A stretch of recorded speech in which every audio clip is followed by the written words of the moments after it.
I mean, for example, for me, there's these myths around learning and socialization and stuff like that. But I feel like the biggest challenge for parents is actually just remembering to take some time for themselves, like to allocate like 3 or 4 hours a week where they go off to the library or work on their book project. And you did kind of touch upon the bigger social scene. I wonder if there's any other kind of challenges you've observed and things that help people overcome those challenges.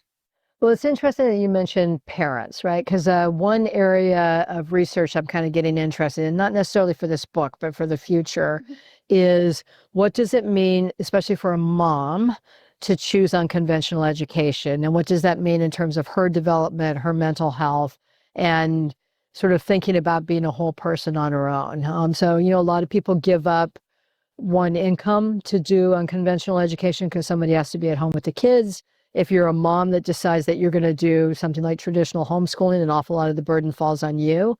And that can be incredibly rewarding, but also it's like parenting on steroids, right? It's like way more than any human being can sustain day after day after day after day.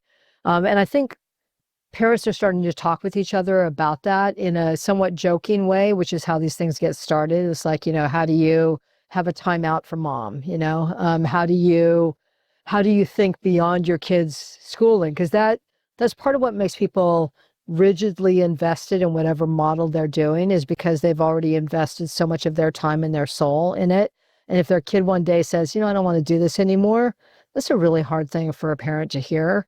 And to be able to be responsive and pivot from that and do something else requires some emotional reserves that I think we don't allow parents to have in general, and especially parents that are trying to do this kind of education on top of it. So I think it's a really intriguing thing to start looking at, and hopefully a new generation of parents come into it with the ability to know that their own mental health and well-being is put the oxygen mask on yourself